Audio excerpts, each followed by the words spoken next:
சொன்னதெல்லாம் நல்லா ஞாபகம் வச்சுக்கோ. இந்த தடவை விட்டோம்னா டைம் ஆச்சு, சீக்கிரம் வாங்க. இதோ வந்துட்டேன். அம்மா சொன்னதெல்லாம் ஞாபகம் இருக்குல்ல? நாங்க சீக்கிரம் வந்துடுறோம்.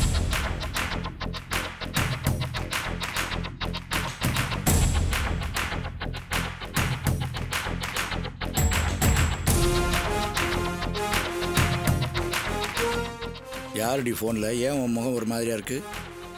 உன் புள்ள செல்வம் நமக்கு பத்திரிக்கை கொடுக்கறதுக்காக நம்ம வீட்டுக்கு வந்துகிட்டு இருக்கானா ஐயா? என்னடி சொல்ற? ஆமாய்யா, அதத்தான் வாசி இப்ப என்கிட்ட போன்ல சொன்னான். ஏய், அவன் ஏதாவது தமாசுக்கு சொல்லியிருக்க போறான்டி. இல்லையா, உண்மைதான், அவங்க வந்துகிட்டு இருக்காங்களாம். ஐயோ, கேட்கறதுக்கு ரொம்ப சந்தோஷமா இருக்கே. என்னமோ நீயும் உன் பிள்ளைய அன்னைக்கு சொன்னீங்க, என்னமோ அவன் அப்படியே ஒதுக்கி வச்சுட்டான், புறக்கணிச்சிட்டான்னு. பாத்தியா, கிரக பிரவேசத்துக்கு பத்திரிக்கை வச்சு கூப்பிடுறதுக்காக என் பிள்ளை வந்துகிட்டு இருக்கான். ஐயோ, இந்த விஷயத்து போய் எல்லாருக்கும் சொல்லணுமே. வீட்டுக்கு ஒரு பிள்ளைக்கு சாப்பிட்றதுக்கு ஏதாவது கொடுக்கணுமே. என்ன வச்சிருக்க? மோராவது இருக்காடி? நீ இல்லை, ஒன்றும் இருக்காது, நான் போய் ஏதாவது வாங்கிட்டு வந்துடுறேன். ஏக்கா சிந்தாமணி அக்கா, நீங்க எங்கே இருங்க, நான் வந்துடுறேன்.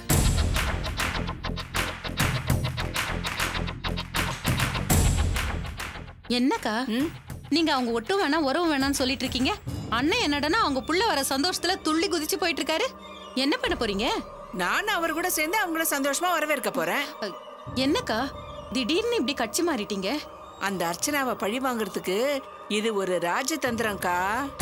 அந்த செல்வத்தை எங்க கூட எல்லாம் சேர விடாம பண்றதுக்கு என்னெல்லாம் பண்ணிட்டு இருக்கா.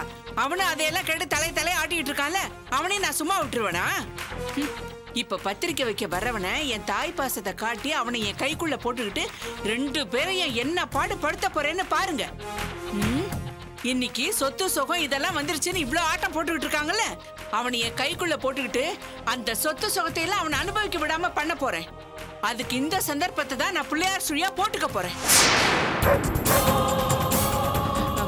இருங்க, நான் போய் காப்பி எடுத்துட்டு வரேன்.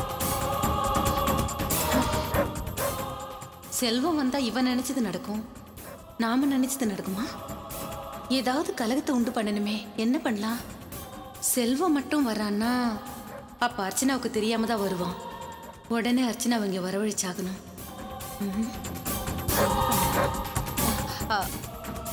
அக்கா, பாத்ரூம் எங்கக்கா இருக்கு?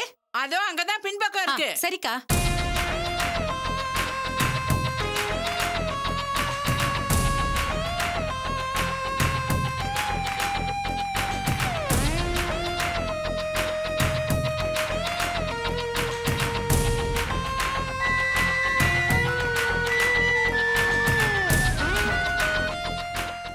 சொல்லுமா. ஜெயந்தி, நான் சொல்றதெல்லாம் கவனமா கேளு. நான் இப்போ பாக்கியம் வீட்டுல தான் இருக்கேன். செல்வம் கிரக பிரவேச பத்திரிக்கை எடுத்துக்கிட்டு இப்ப பாக்கியம் வீட்டுக்கு வந்துட்டு இருக்கானா. இப்பதான் வாசு போன் பண்ணி பாக்கியத்துக்கிட்ட சொன்னான். அநேகமா நான் நினைக்கிறேன் அர்ச்சனாவுக்கு தெரியாம தான் செல்வம் இங்க வரான்னு நினைக்கிறேன். இந்த விஷயத்தை அர்ச்சனா கிட்ட சொல்லி எப்படியாச்சும் அர்ச்சனாவை இங்க வரவை. அப்பதான் இங்க கலகம் வெடிக்கும். அம்மா, நீ சொல்றதெல்லாம் சரிதான். உடனே அர்ச்சனா கிட்ட நான் என்னத்த சொல்லி அவளை அங்க வர வைக்க முடியும்? எதையாவது யோசனை பண்ணிடி.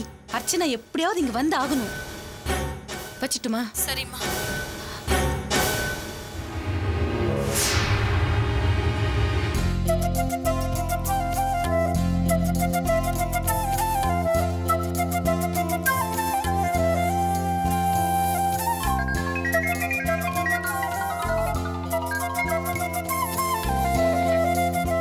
ஹலோ, சொல்லுங்க அண்ணி. அர்ச்சனா, நீ இப்ப எங்க இருக்க? நான் வீட்ல இருந்து ஆபீஸ் கிளம்பிட்டு இருக்கேன். இன்னும் கொஞ்சம் பேருக்கு பத்திரிக்கை வைக்க வேண்டியிருக்கு. என்ன விஷயம் அண்ணி? அது வந்து அர்ச்சனா, இந்த தகவல் உங்ககிட்ட எப்படி சொல்றதுன்னு தெரியல. ஆனா சொல்லாமலும் இருக்க முடியல. என்னாலே இதை தாங்கிக்க முடியல. நீ எப்படி இதை தாங்கிக்க போறன்னு தான் எனக்கு தெரியல. என்ன நீ சொல்றீங்க? என்னத்த சொல்றது அர்ச்சனா, உன் வீட்டு கிரக பிரவேசத்துக்கு உன் மாமனாருக்கும் மாமியாருக்கும் பத்திரிக்கை கொடுக்க கூடாது, அவங்க வரவே கூடாதுன்னு தானே நீ நினைச்சுக்கிட்டு இருந்த? ஆமா அண்ணி, அதுக்கு என்ன இப்போ? ஏதோ அதிர்ச்சியான தகவல், தாங்கிக்க முடியாதுன்னு சொன்னீங்க. முதல்ல அதை சொல்லுங்க அண்ணி, என்ன தகவல்? நீ யாருக்கு பத்திரிக்கை கொடுக்க கூடாதுன்னு நினைச்சுக்கிட்டு இருக்கியோ அந்த வீட்டுக்கு உன் மாமனாரையும் மாமியாரையும் கிரக பிரவேசத்துக்கு கூப்பிடுறதுக்காக செல்வம் பத்திரிக்கை எடுத்துட்டு கிளம்பி போயிட்டாரு. என்ன நீ சொல்றீங்க? என் வீட்டுக்காரர் அந்த வீட்டுக்கு பத்திரிக்கை கொடுக்க போயிட்டு இருக்காரா? நான் நம்ப மாட்டேன். உங்களுக்கு யார் இதை சொன்னது? அது நானே என் கண்ணால பார்த்தேன் அர்ச்சனா. என் மேனேஜர் கார் வேணும்னு கேட்டாரு. உடனே எனக்கு செல்வம் ஞாபகம் தான் வந்தது.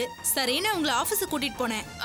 அப்போ செல்வம், நந்தினி, வாசு 3 பேரும் உன் மாமனார் மாமியாருக்கு பத்திரிக்கை கொடுக்கறத பத்தி பரபரப்பா பேசிட்டு இருந்தாங்க.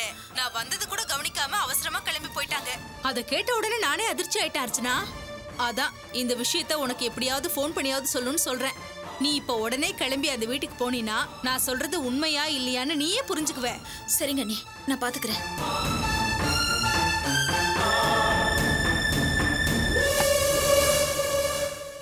என்னக்கா திடீர்னு இப்படி அவசர அவசரமா கிளம்புறீங்க? முகமெல்லாம் ஒரு மாதிரியா இருக்கு. ஏதாவது பிரச்சனையா? என் வீட்டுக்காரர் நந்தினி வாசுவோட என் மாமனார் வீட்டுக்கு பத்திரிக்கை வைக்க போயிட்டு இருக்காராம். என் அண்ணி இப்பதான் ஃபோன் பண்ணி சொன்னாங்க. ஐயோ, என்னாச்சு அண்ணனுக்கு? ஏன் இப்படி எல்லாம் பண்றாரு? அந்த பொம்பளை என்னடானா நம்ம வீடு வரைக்கும் வந்து மண்ணெல்லாம் வாரி போட்டு சாபம் விட்டுட்டு போச்சு. அப்படியேப்பட்டவங்களுக்கு எதுக்கு பத்திரிக்கை வைக்க போறாரு? நீங்க முதல்ல போய் தடுத்து நிறுத்தி. சரி பானு, நான் போய் அவரை தடுக்க பாக்குறேன். நீ வீட்டை பாத்துக்கோ. பாத்துக்கிறேன். என்னக்கா உள்ள வர சந்தோஷத்துல அலங்காரம் எல்லாம் ரொம்ப பலமா இருக்கு. போட போற நாடகத்துக்கான வேஷம் தாக்கா இதெல்லாம். பத்திரிக்கை கொடுக்க வரப்போறான்ல, அவங்கிட்ட பாசத்தோடய அன்போடய நடந்துகிட்டாதானே அவனை நான் கைக்குள்ள போட்டுக்க முடியும். சரியா சொன்னீங்கக்கா. கடைக்கு போன இந்த மனுஷன் வேற இன்னும் ஆளை காணோம். புள்ள வரப்போற விஷயத்த ஊர் பூரா தம்பட்ட அடிச்சு சொல்லிட்டு இருக்காருன்னு நினைக்கிறேன். பாக்கியா, ஏய்யா, கடைக்கு போயிட்டு வரதுக்கு இவ்வளவு நேரமா? எங்க நீ வரத்துக்குள்ள செல்வம் வந்துருவானோ நான் தவிச்சுட்டு இருக்கேன். ஏய், ரொம்ப நாள் கழிச்சு என் புள்ள செல்வம் வரான். இங்க இருந்து ஓட்டாண்டியா போனவன் இன்னைக்கு உழைச்சு சம்பாரிச்சு ஒரு பெரிய ஆளா வரான். ஒரு நல்ல பலகாரமா வாங்கிட்டு வர வேணாமா? ஒரு நல்ல ஹோட்டல்ல போய் வாங்கிட்டு வரதுக்கு தான் லேட் ஆயிடுச்சுந்தா. இந்த ஸ்வீட்டு, காரம், கூல் ட்ரிங்க்ஸ் வாங்கிட்டு வந்திருக்கேன். செல்வத்துக்கு ஸ்வீட் தான் பிடிக்கும். முதல்ல வந்த உடனே ஸ்வீட் தான் கொடுக்கணும். ஏய்யா, நல்ல நெய்யில போட்ட ஸ்வீட்டா வாங்கிட்டு வந்தியா? மட்டமான கடையில வாங்கிட்டு வந்தா செல்வத்துக்கு ஒத்துக்காது. இல்லடி, நல்ல கடையில தாண்டி வாங்கிட்டு வந்தேன், எடுத்துட்டு போ. அடடடடா, புள்ள வரான்னு சொன்னதும் உங்க 2 பேருக்குள்ள என்ன ஒரு சந்தோஷம், என்ன ஒரு அந்யோன்யம். இருக்காதா சிந்தாமணி அக்கா? செல்வனா என்ன சும்மாவா?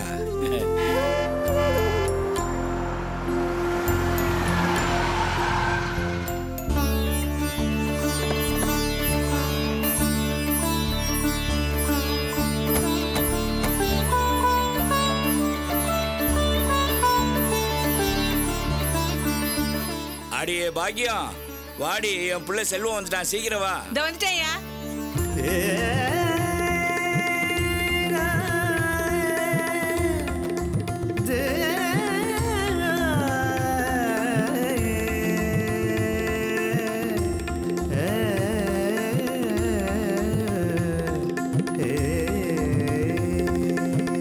அடடே, செல்வமா நல்லா இருக்கியாப்பா?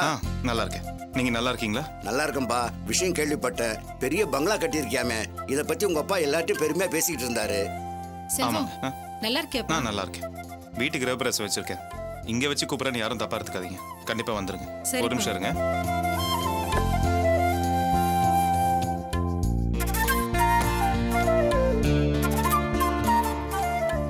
இந்தாங்கண்ணா. சந்தோஷம் தம்பி.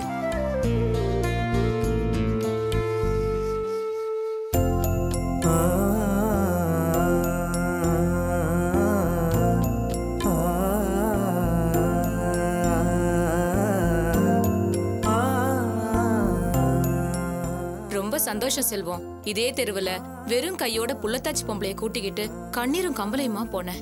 இன்னைக்கு கார்ல வந்து இறங்கிருக்க. உன் நல்ல மனசுக்கு இன்னும் நல்லா வருவ செல்வம். எல்லாம் உங்க ஆசீர்வாதம் தான்க்கா. எல்லாரும் கண்டிப்பா வந்துருங்க. கண்டிப்பா வந்துரும் செல்வம்.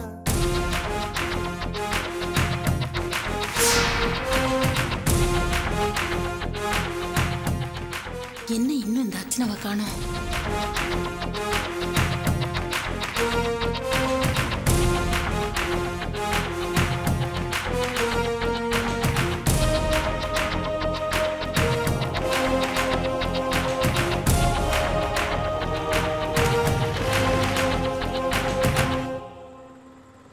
உன்னை வரவேற்க உங்க அம்மா அப்பாவும் காத்துக்கிட்டு இருக்காங்க. 1000 நடந்திருந்தாலும் நீர் அடிச்சு நீர் விலகாது. அதனால தானே வாசுவையும் கூட கூட்டு வந்திருக்க. சொந்த பந்தம்னா அப்படித்தான். சந்தோஷம் வந்தா கூடிக்க வேண்டியதான், கோவம் வந்தா அடிச்சுக்க வேண்டியதான். நீ உள்ள போப்பா செல்வம். வா செல்வம். வாப்பா. நீ இங்க வந்து நிப்பேன்னு நான் கொஞ்சம் கூட எதிர்பார்க்கவே இல்லை. என் மனசு ரொம்ப நிறைஞ்சிருக்கு. பெருமையா இருக்கு செல்வம். உள்ள வாப்பா.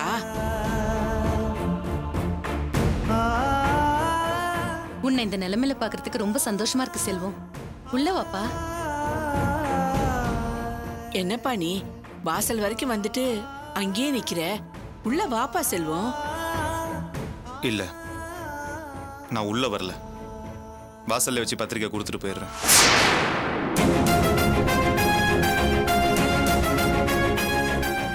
என்ன இது? இன்வைட் பண்றேன்னு இவ்வளவு தூரம் வந்துட்டு வீட்டுக்குள்ள போக மாட்டேன்னு சொன்ன எப்படி? நான் பத்திரிக்கை கொடுக்க மாட்டேன்னு சொன்னாதானே தப்பு. நான் தான் வாசல்ல வச்சு பத்திரிக்கை கொடுக்குறேன்னு சொல்றேன்ல. நான் வீட்டுக்குள்ள வந்தா அவ்வளோ நல்லா இருக்காது. அழைக்கணுங்கிற மரியாதைக்காக தான் வந்து பத்திரிக்கை கொடுக்குறேன். இதே வாசல்ல தானே வச்சு மற்றவங்களுக்கும் கொடுத்துருக்கேன்.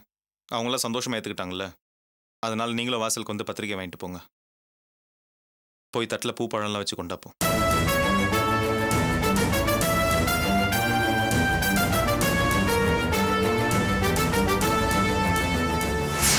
ஜெயந்தி அர்ச்சனாவுக்கு தகவல் சொன்னாலா இல்லையான்னு தெரியலையே. இவன் வேற வாசல்ல வச்சு பத்திரிக்கை கொடுத்துருவோம் போல இருக்கே. இன்னும் அர்ச்சனாவை காணுமே.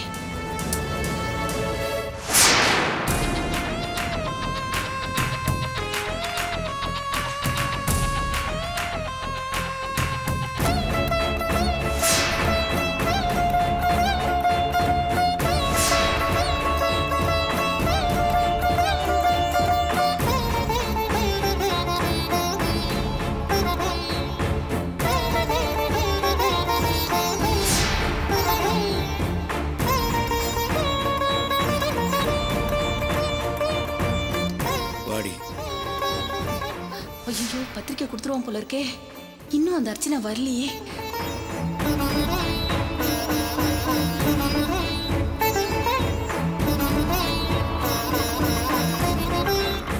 நிறுத்துங்க.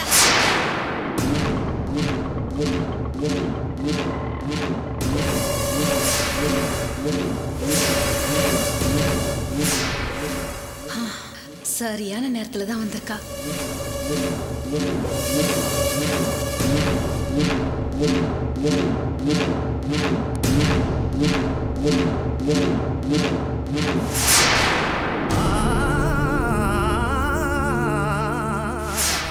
உங்களை விட பண காசெல்லாம் சம்பாதிச்சு பெரிய ஆள வருவோம். அப்போ எங்க கிட்ட தட்டி பறிச்ச சொத்தை எல்லாம் எடுத்துட்டு என் புருஷன் கால்ல வந்து விடுவீங்க.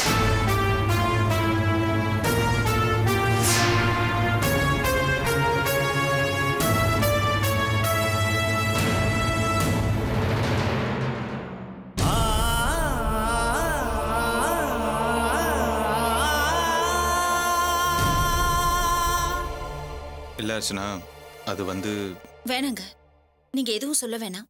நீங்க என்ன காரணத்துக்காக இங்க வந்திருக்கீங்கன்னு எனக்கு நல்லா புரிஞ்சு போச்சு.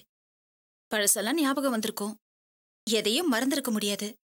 அதனால தானே இங்க வந்திருக்கீங்க இல்ல? தோ உங்களை பெத்தவரு, உங்களை வளர்த்து ஆளாக்குனவங்க, உங்க ரத்தத்தை பங்கு போட்டுக்கிட்டு பிறந்தவரு, இந்த வீட்ல வாழ்ந்த காலத்துல நடந்த விஷயங்கள், இவங்கெல்லாம் உங்களுக்கு செஞ்ச நல்ல காரியங்கள், இதெல்லாம் உங்களுக்கு ஞாபகம் வந்திருக்கும். அதெல்லாம் மறக்க முடியாம தானே இங்க வந்திருக்கீங்க.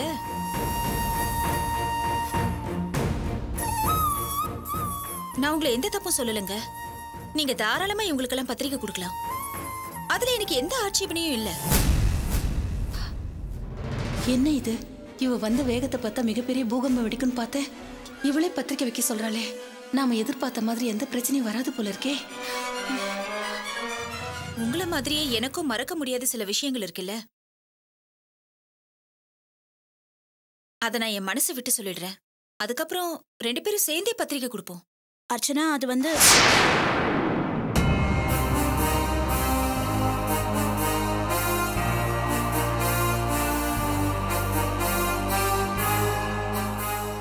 மறக்கக்கூடிய விஷயங்களா அதெல்லாம்? இந்த வீட்ல வாழ வந்த நாள்ல இருந்து எத்தனை சம்பவங்கள் இன்னும் என் கண் முன்னாடி எல்லாமே ஓடிட்டு இருக்கு. அதை எப்படி என்னால மறக்க முடியும்? இந்த வாசு அந்த ராஜசேகர் பொண்ணோட வீட்டை விட்டு ஓடி போனப்போ அவன் இருக்கிற இடத்த சொல்லுன்னு போலீஸ்காரங்க உங்களை கூட்டிட்டு போய் உயிர் போற அளவுக்கு அடிச்சாங்களே, அதை எப்படிங்க என்னால மறக்க முடியும்?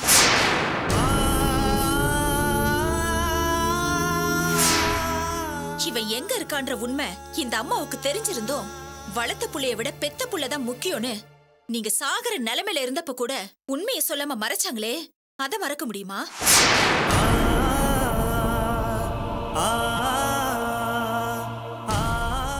அர்ச்சனா, நீங்க அடிப்பட்ட ஹாஸ்பிட்டல்ல கிடந்தப்போ மறைச்சு வச்சிருந்த மகனையும் மருமகளையும் வீட்டுக்கு கூட்டிட்டு வந்து பாலும் பழமும் கொடுத்து சந்தோஷப்படுத்துறாங்களே, அதை மறக்க முடியுமாங்க?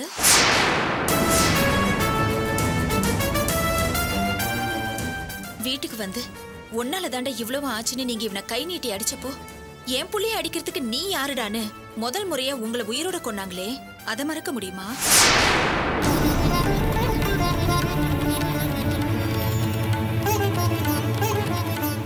இந்த அம்மா அப்படி சொன்னப்போ வயசுல பெரியவன் இந்த குடும்பத்துக்காக உழைச்சவன் கூட பார்க்காம செத்த பாம்பு அடிக்கிற மாதிரி உங்களை அடிச்சானே, அதை மறக்க முடியுமா? அப்ப மட்டும் நான் கையில அருவாமனை எடுக்காம இருந்திருந்தா அன்னைக்கே உங்க கதையை முடிச்சிருப்பாங்க. அதை மறக்க முடியுமா?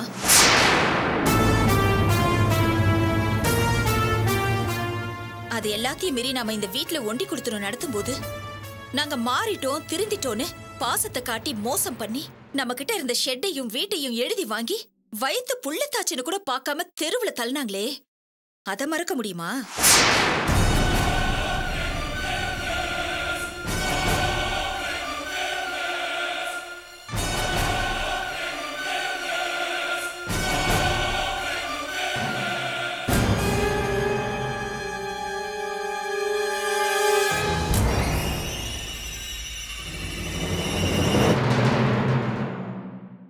இது அத்தனையும் நீங்க மறந்தாலும் இவங்களால அதை மறக்க முடியுமா?